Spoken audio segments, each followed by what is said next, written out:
तत्परता।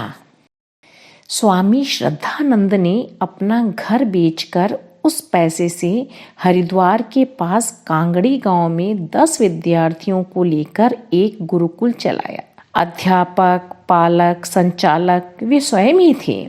जिस तत्परता से उन्होंने बच्चों को पढ़ाया तथा विद्यालय चलाया, उसने देखने वालों के मन को जीत लिया।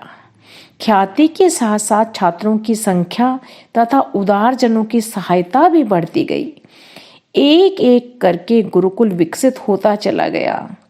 स्वामी जी के जीवन काल में ही वह संस्था उन्नति के चरम लक्ष्य तक पहुंच गई थी। आज उसे विश्वविद्यालय का दर्जा प्राप्त है। अखंड ज्योति, अप्रैल सन 2003। आत्मा के उपासक। कुबेर हो या रंक, जब तक परिश्रम से कमाए धन का एक अंश लोकहित में समर्पित नहीं करता, वह अधर्म ही खाता है। इतने से अक्षर महर्षि अनमेषी के लिए शास्त्र हो गए। उन्होंने पत्नी सहित यह प्रतिज्ञा की कि वे दीन दुखी को भोजन कराकर भोजन ग्रहण करेंगे। उन्हें संकल्प निभाते हुए वर्षों बीत गए। तप परीक्षा के बिना खरा सिद्ध हो गया हो, ऐसा कभी हुआ नहीं। एक दिन ऐसा आया कि उनके द्वार तक कोई झांका भी नहीं। दोनों बहुत दुखी हुए। तभी उन्होंने देखा, वृक्ष के नीचे एक वृद्ध कुष्ठ रोगी पीड़ा से खड़ा कांप रहा है। शरीर में घाव हो जाने से वह करा रहा है। अनिमिषी ने आगे बढ़कर कहा, भोजन तैयार है, ग्रहण कर कृतार्थ करें। वृद्ध ने कराहते हुए कहा, आर्य श्रेष्ठ, मैं आपकी उदारता का अधिकारी नहीं, क्योंकि मैं जाति का चांडाल हूँ। संभव हो तो घर में कुछ रोटियां बची हों, उन्हें यहाँ फेंक दीजिए। उन्हें उठाकर मैं अपना पेट भर लूंगा। वृद्ध की यह दशा देखकर अनिमिषी की करुणा उमड़ पड़ी। आंखों से अश्रुधारा बहने लगी। वे बोले, ऐसा न कहें तात, हम जाति के पुजारी नहीं, जीव मात्र में व्याप्त आत्मा के उपासक हैं। आपके अंदर जो चेतन है वही तो परमात्मा है। उसे छोड़कर हम अन्न ग्रहण करने का पाप कैसे कर सकते हैं। वे उसे सादर अपनी कुटिया पर ले गए, स्नान कराकर नूतन वस्त्र पहनाए और उसके बाद भोजन कराया। फिर स्वयं भोजन ग्रहण किया। जब रात्रि में अनिमिषी सोए तो प्रभु प्रकट हुए, बोले, तू ही ईश्वर का सच्चा भक्त है, जो ब्राह्मण, चांडाल आदि में कोई भेद नहीं करता। अखंड ज्योति, अप्रैल सन 2003। सिद्धांत का आक्रमण। सुग्रीव का राज्याभिषेक हो चुका था। वे श्री राम के बल की प्रशंसा करते हुए कहने लगे, उन्होंने बाली जैसे बलवान को एक ही बाण से धराशाही कर दिया। राम बोले, देखने वालों को यही लगा, परंतु बाली के दोषों ने उसको छेद छेद कर जर्जर बना दिया था।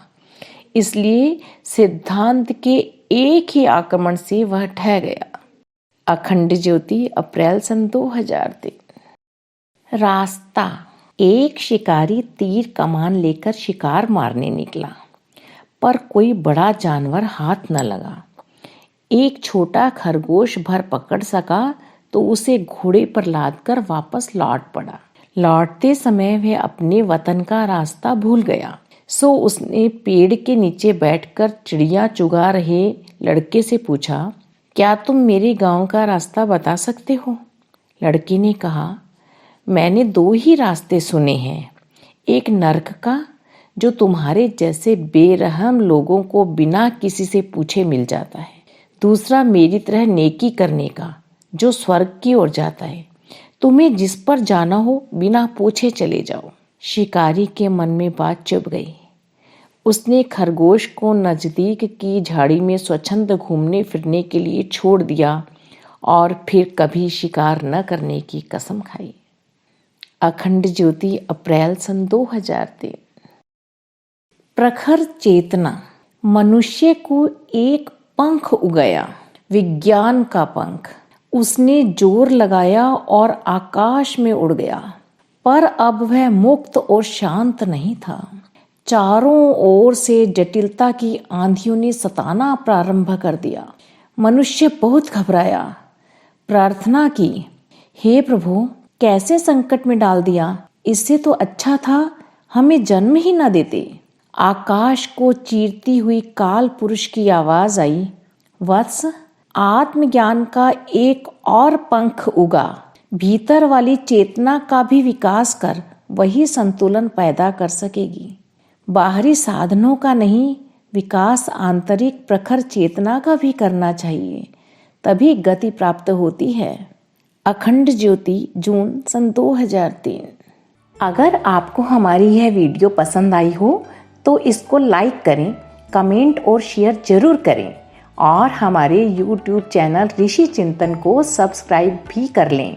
साथ ही बेल आइकन को भी दबाएं ताकि आपको आने वाली वीडियोस की नोटिफिकेशंस मिलती रहें। धन्यवाद।